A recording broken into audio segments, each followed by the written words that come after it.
Hello and welcome. Join us as we go on a new adventure to the Channel Islands.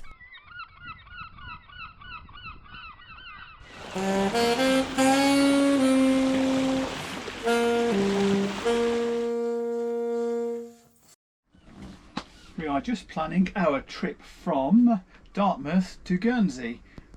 Working back from the tides, I use a nice little app called Moody, which tells me what time and direction the tides are pushing. So for a tidal window tomorrow, we have between 3:30 and 9 o'clock in the evening is going to be pushing down the Russell. So we've worked out our distance and our bearing from the map here and measured it off, and we're going to go on a bearing of 139 magnetic and 65 miles, which should take us round about 13 hours. I don't know if you can see a thing, but it's 4 o'clock of the morning and we are heading across to the Channel Islands out of Dartmouth. Coming out of the River Dart. It's not quite first light, but look how they light the castle up. Oh, and here we have a fishing boat that's hoping to go and get the first fish. Well, good morning. I just wanted to show you the sunrise.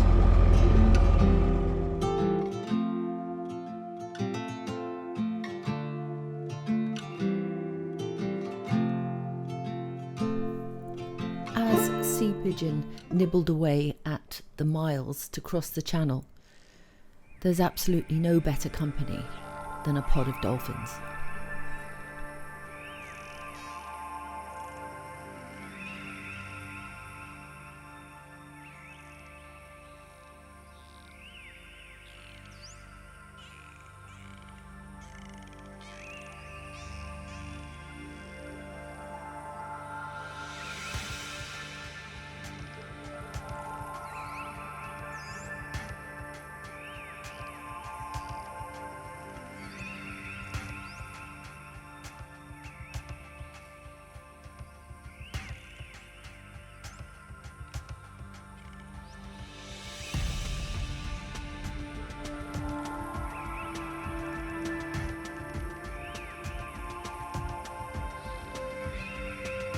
The dolphins like to make eye contact. In this photo you can see the reflection of our boat on his skin.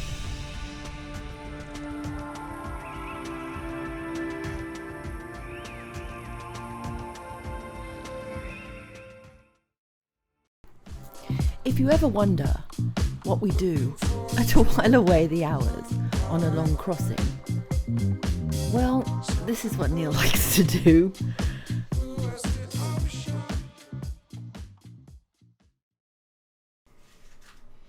Approaching from the north around the Gatterville marker and into the Little Russell. Looking on the chart, the Little Russell is marked "Beware high-speed craft." I was kind of surprised to see this sail yacht dicing with death. Look at the wake on this boat. With my Q flag up and onto the pontoon in St Peter's Port to await quarantine clearance. Not that easy.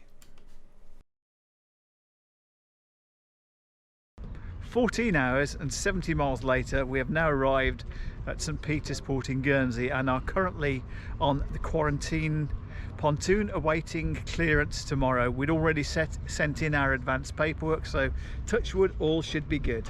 But obligatory beer time. Well, currently a little bit upset. I've just gone up to I've done all the paperwork they requested to come into Guernsey, and I've just gone up to the NHS, well, to the tent to get clearance to come into Guernsey, and I can't get my NHS app to work.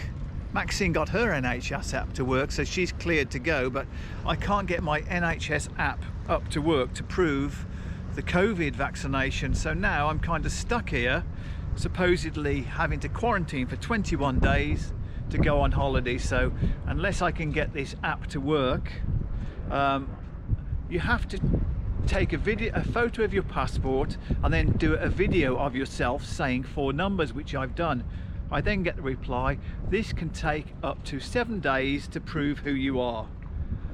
I'm not going to sit for 7 days here waiting for a possible NHS app, so I'm mildly frustrated. The thing is, well, after a rather long kerfuffle identifying that I am actually who I am, I know, with the NHS app, that finally came through, and I managed to get my going abroad NHS COVID pass, which I've now took up, and I am legal.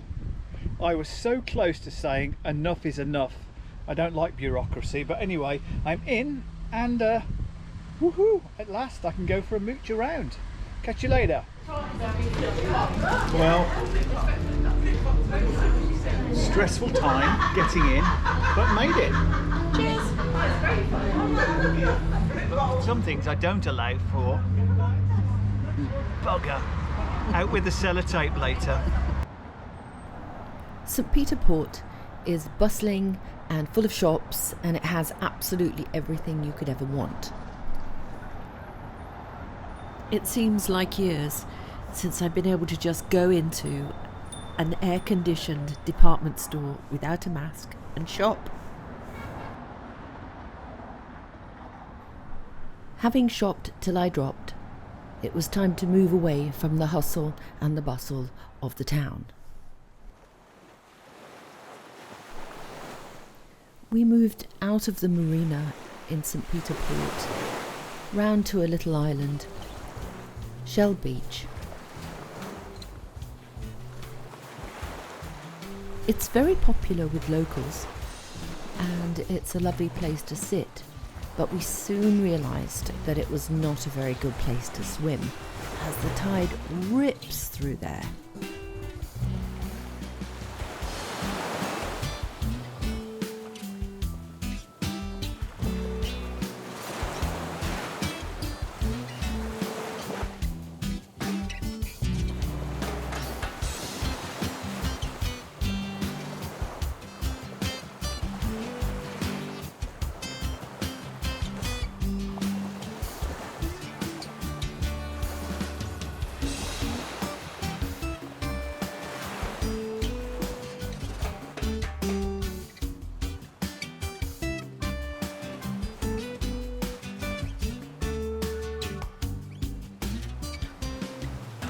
Hello, sunbathing. Nice. Although Shell Beach was a lovely place to spend the day, we weren't quite sure what would happen once the tide changed. So we moved.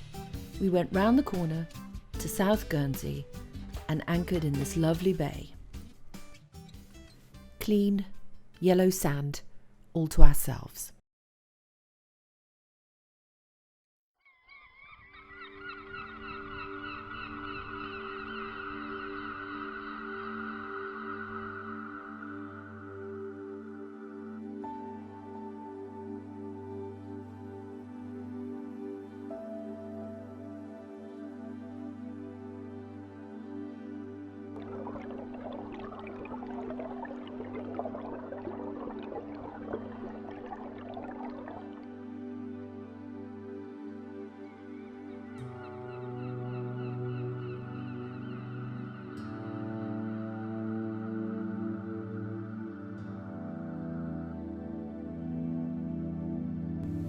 If you haven't already, please subscribe to our channel.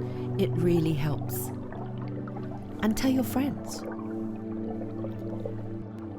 Join us next time on our next adventure in the Channel Islands on Sea Pigeon.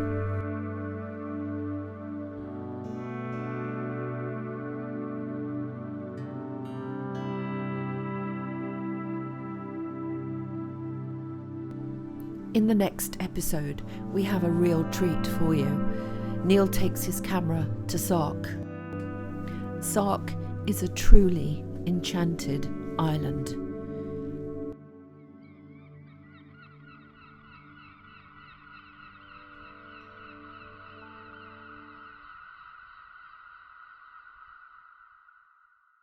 After a 14-hour,